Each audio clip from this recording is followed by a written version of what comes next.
Warahmatullahi wabarakatuh. Kembali lagi di kelas MSA 303 perpindahan panas 1, dan pokok bahasan kita kali ini adalah konduksi satu dimensi steady dan tanpa pembangkitan panas.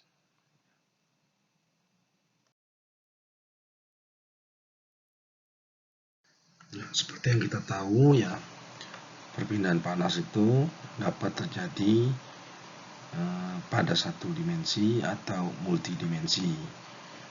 Dalam koordinat yang kita kenal ya sehari-hari dalam pembelajaran, yaitu koordinat X, Y, dan Z, maka yang dikatakan konduksi satu dimensi itu adalah konduksi yang terjadi hanya pada satu arah saja ya, yaitu arah X saja atau Y saja ataupun Z saja. Berikut ilustrasi gambar terkait perpindahan panas melalui suatu plane wall atau dinding datar, atau orang sering menyebutnya sebagai plat datar, di mana dari gambar ini kita bisa lihat bahwa plane wall ini memisahkan dua fluida dengan temperatur yang berbeda pula. Nah, dari gambar juga kita lihat bahwa modus perpindahan panas yang terjadi yaitu secara konveksi dari fluida yang bertemperatur lebih tinggi menuju ke arah permukaan dari plane wall di sisi fluida bertemperatur tinggi, kemudian dilanjutkan secara difusi energi melalui perpindahan energi oleh molekul-molekul penyusun dinding ini, secara artinya akan dilanjutkan dengan modus perpindahan panas konduksi menuju ke permukaan dari dinding yang berada pada sisi fluida yang bertemperatur lebih rendah, untuk selanjutnya kemudian berlaku ya modus perpindahan panas secara konveksi dari dinding menuju ke temperatur yang lebih rendah. Nah, kalau kita lihat bahwa arah perpindahan panasnya itu hanya terjadi pada arah X saja, yaitu dari X sama dengan 0 hingga X sama dengan L. Artinya proses perpindahan panas yang terjadi itu dalam kondisi satu dimensi.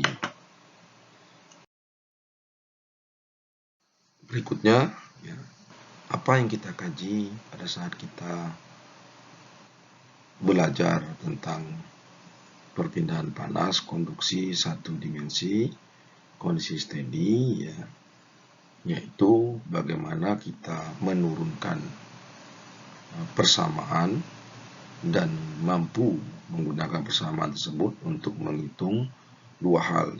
Yang pertama yaitu distribusi temperatur, yang kedua adalah heat transfer rate. Nah, ingat istilah heat transfer rate ini mengacu pada bahwa yang diperlukan bukan adalah heat flux-nya atau jumlah panas yang dipindahkan per satuan luas. Nah, bagaimana cara kita melakukan menurunkan persamaan dan menghitung distribusi temperatur ya pada kasus perpindahan panas yang sudah kita sebutkan tadi ya, bahwa kita harus mengingat distribusi temperatur pada suatu permukaan berupa dinding itu dapat diselesaikan dengan kita menyelesaikan persamaan perpindahan panasnya. Nah, untuk kasus perpindahan panas dalam kondisi steady dan dengan tanpa pembangkitan panas saat ini, kita belajarnya bahwa kita mengetahui ya, bentuk persamaan panasnya itu adalah D per dx dikalikan K dt per dx sama dengan 0, kira-kira begitu. Nah, persamaan ini ya kalau diterjemahkan untuk perpindahan panas konduksi melalui suatu plane wall atau bidang datar dengan asumsi steady dan satu dimensi tanpa pembangkitan panas, heat flux adalah konstan hanya pada arah X saja.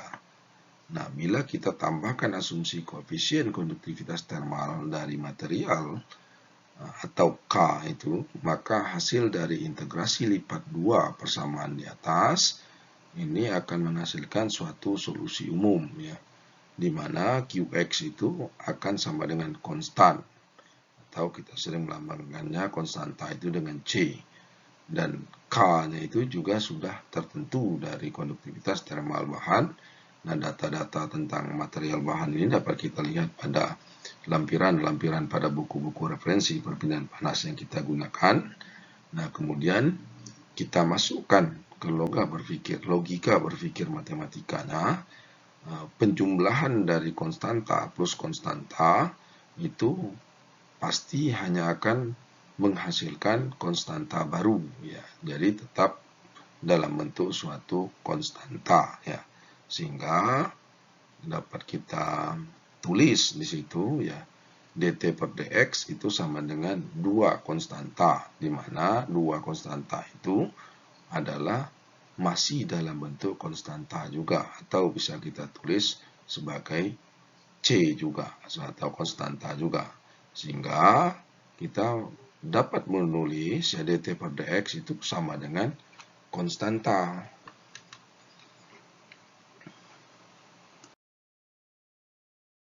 Dari dt per dx itu sama dengan konstanta tadi, diintegralkan kembali, maka akan didapat suatu penyelesaian umum, ya, dari persamaan panas yang kita sebutkan di atas, ya, sehingga menghasilkan suatu persamaan Tx sama dengan konstanta 1 X plus C2, di mana T itu merujuk pada temperatur, Tx itu merujuk pada temperatur pada suatu posisi X, ya, itu sama dengan konstanta, ya, 1, ya, pada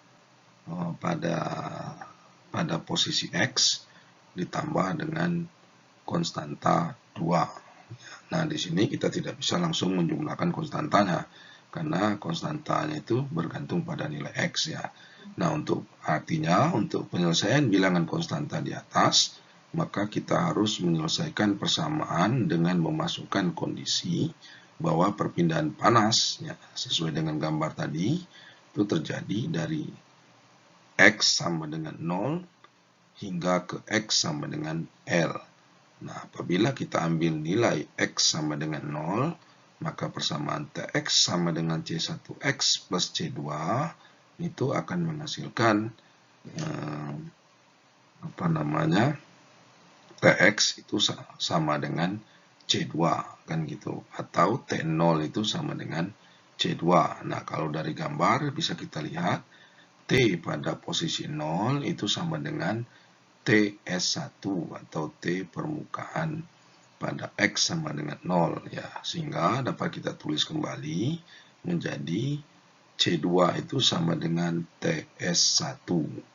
Nah, berikutnya untuk X sama dengan L, ya, sehingga persamaannya menjadi TL sama dengan C1L plus C2, maka C2-nya untuk C2 sama dengan TS1, maka TL sama dengan C1L plus TS1. Sehingga kita adakan substitusi. Setelah kita adakan substitusi pada persamaan ini, maka dihasilkanlah C1 itu sama dengan TS2 minus TS1 per L.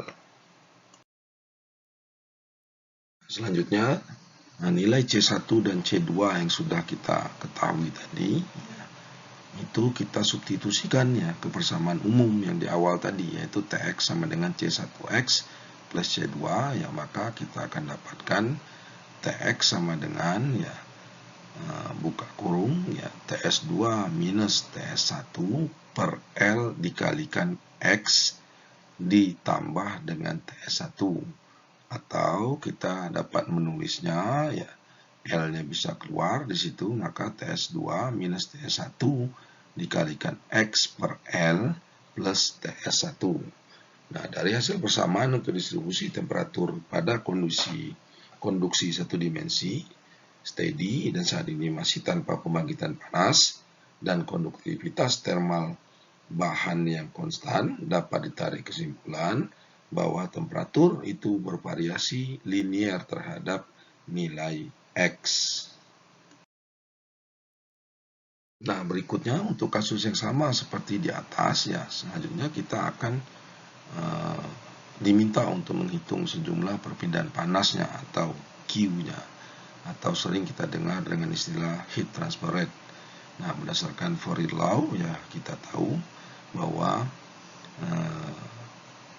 perpindahan panas secara konduksi atau Qx itu sama dengan minus K dikalikan A dt per dx sama dengan K dikalikan A per L dikalikan TS1 minus TS2 kalau dari gambar ilustrasi yang kita lihat di awal.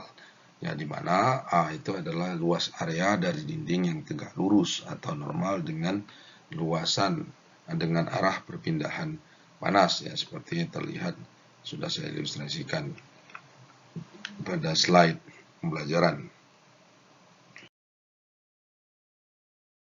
Bagaimana kalau dinding atau plane wall-nya itu atau dinding datarnya itu merupakan dinding komposit, ya. Nah, dinding komposit ini merujuk kepada suatu dinding yang terdiri atas beberapa lapisan material yang berbeda, ya. Nah, kalau dari gambar kita lihat materialnya adalah material A, B, dan C, dan ini adalah material yang berbeda, yang terlihat juga dari nilai konduktivitas termal bahannya itu dibedakan antara satu dengan yang lainnya, itu sebesar Ka, Kb, dan Kc. Demikian juga lebar dari dinding komposit ini bisa sama, ya bisa juga berbeda-beda, ya diidentifikasikan dengan variabel La, Lb, dan Lc. Nah, masih sama dengan kasus sebelumnya bahwa dinding komposit ini memisahkan dua fluida yang memiliki temperatur yang berbeda, ya di mana salah satu fluida memiliki temperatur yang lebih tinggi dibandingkan fluida yang lainnya, sehingga akan menimbulkan kondisi gradien temperatur tadi, ya akibatnya akan memunculkan fenomena perpindahan panas. Nah, kalau kita lihat di sini bahwa perpindahan panas itu terjadi sepanjang sumbu X saja, ya, yaitu dari fluida yang bertemperatur lebih tinggi akan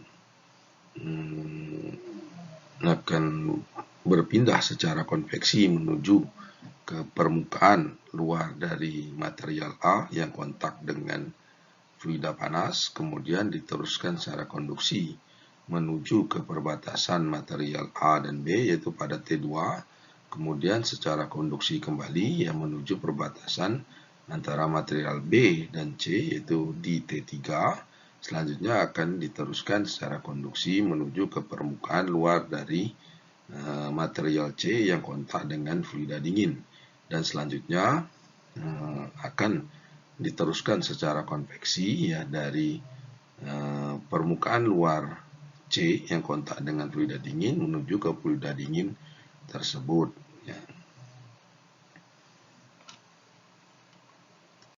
Asumsi bahwa perpindahan panas terjadi secara steady, artinya tidak ada perubahan energi selama perpindahan panas berlangsung, ya. Artinya perpindahan panas secara konveksi kemudian masuk sebesar sekian watt contohnya, kemudian akan diteruskan dengan jumlah yang sama menuju ke material B, begitu juga menuju material C, dan selanjutnya sejumlah panas dengan jumlah yang sama akan diteruskan secara konveksi menuju ke fluida yang lebih dingin. Nah, bagaimana cara kita menghitung perpindahan panasnya, ya. Nah, di sini kita akan menggunakan suatu analogi kelistrikan, ya. Nah, di mana kalau dalam keilmuan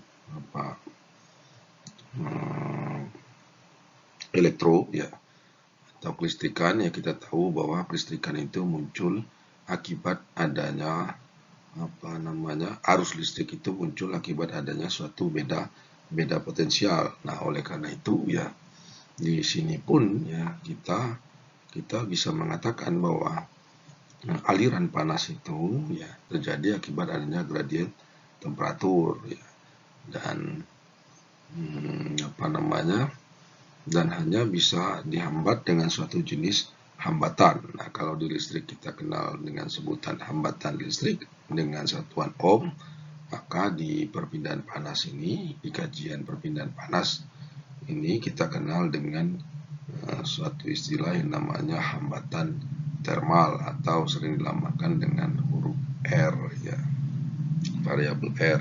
Sehingga dengan merujuk pada hukum Fourier tadi, di mana Qx itu sama dengan K dikalikan A dikalikan dt per dx ya. Nah, di situ akan memunculkan suatu istilah yang namanya hambatan termal bahan.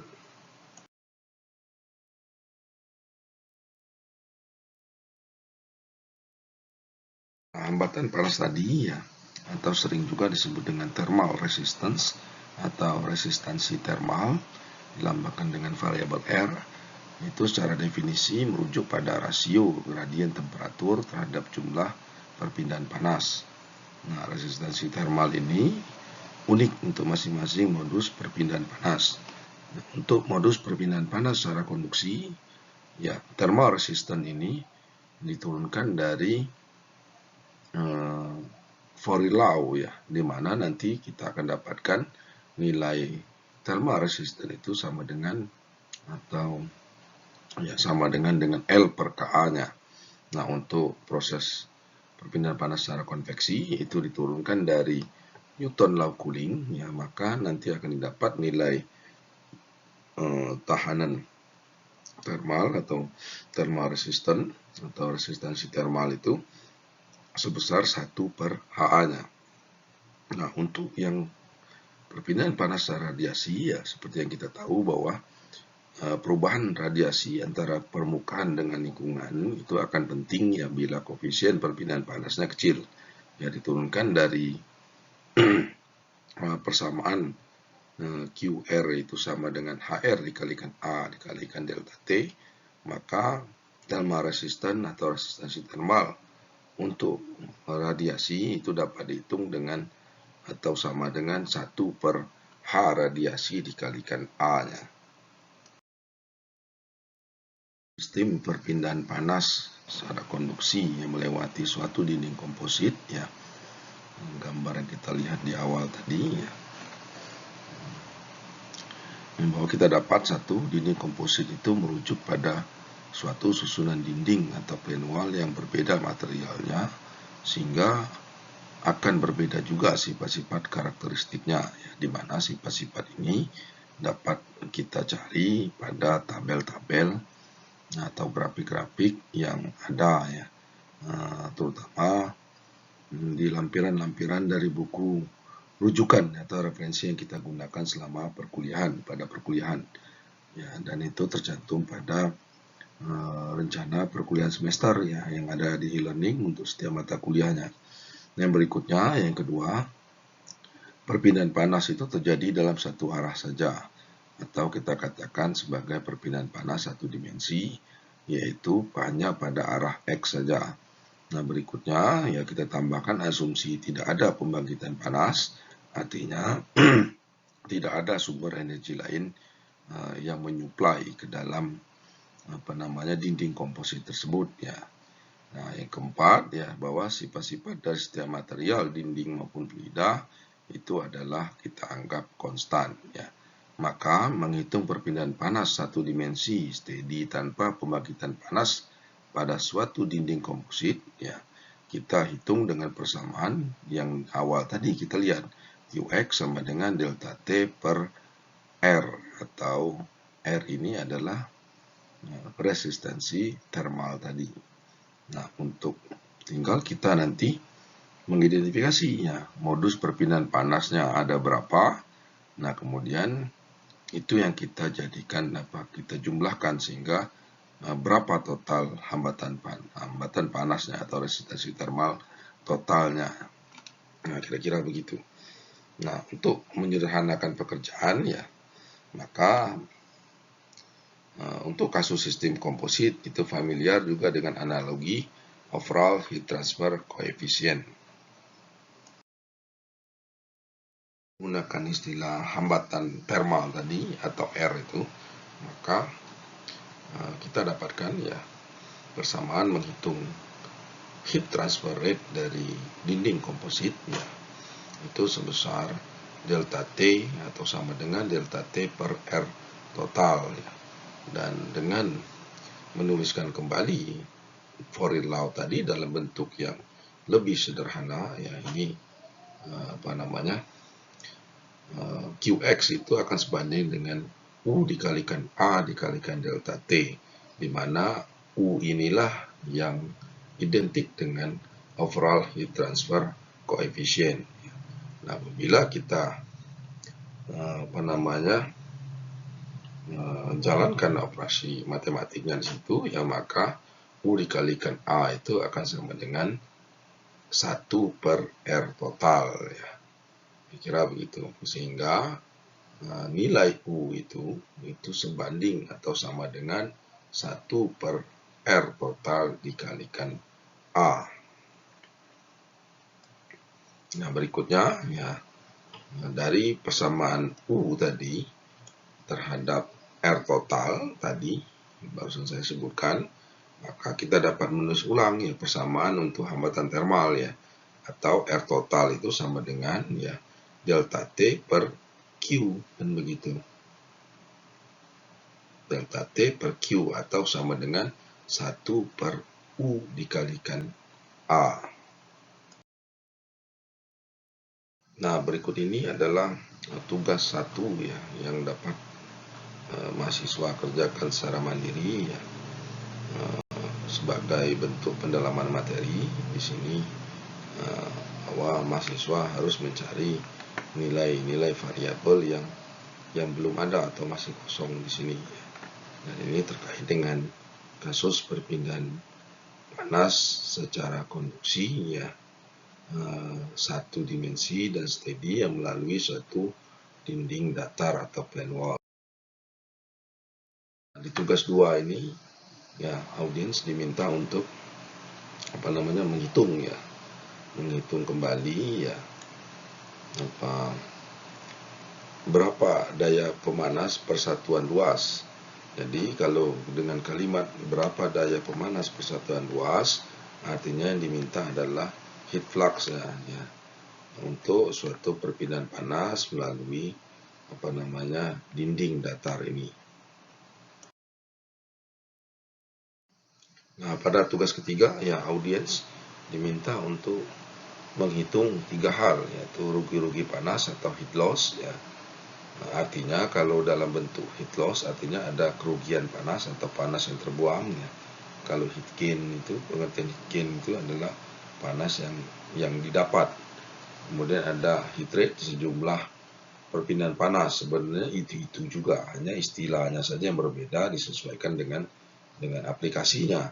Nah, untuk tugas ketiga ini aplikasi ya perhitungan perpindahan panas secara konduksi satu dimensi steady masih tanpa pembangkitan panas pada suatu kasus dinding suatu tungku pembakaran yang terdiri atas tersusun atas material komposit ya. Dan berikutnya audiens diminta untuk menghitung temperatur tiap-tiap lapisan dinding tungku pembakaran, dan yang terakhir adalah diminta untuk menghitung berapa temperatur permukaan dinding luar tungku pembakaran ya. Artinya kalau dikatakan dinding luar artinya dinding pada sisi yang kontak langsung dengan udara lingkungan atau udara yang bertemperatur lingkungan atau lebih rendah daripada di ruang bakar ya, kira-kira begitu. Untuk tugas keempat ini audiens diminta untuk berkelompok ya, di mana satu kelompok itu terdiri atas 3-5 orang ya, diharapkan dapat berkolaborasi atau bekerja sama ya, juga berkomunikasi dengan baik ya, untuk mencari bahan kajian perpindahan panas konduksi satu dimensi, steady dan tanpa pembangkitan panas untuk geometri plane wall itu yang ada di seputaran tempat tinggal Anda, tempat main Anda, atau tempat lainnya lah. Intinya di seputaran Anda hidup lah, wilayah Anda bergaul lah. Kemudian silakan Anda menuliskan bahan kajian kelompok Anda ya, mulai dari deskripsi kasus ya, sampai nanti Anda menurunkan rumus yang menentukan asumsi-asumsi, menggambarkan batas sistem. Nah, seperti yang sudah saya ajarkan ya, hingga menuliskan analisis kesimpulannya itu dalam format penulisan laporan. Adalah referensi atau rujukan yang saya gunakan atau bisa juga digunakan oleh para audiens ya, untuk lebih mendalami materi perpindahan panas yang sudah saya sampaikan. Sampai di sini pembahasan kita tentang perpindahan panas konduksi steady satu dimensi tanpa pembangkitan panas melalui suatu dinding datar atau plane wall ya, kritik dan saran membangun sangat saya harapkan ya dari para audiens guna perbaikan untuk kemudian harinya ya. Kemudian sampai jumpa di pembahasan mengenai perpindahan panas konduksi steady satu dimensi masih tanpa pembangkitan panas pada sistem radial. Terima kasih.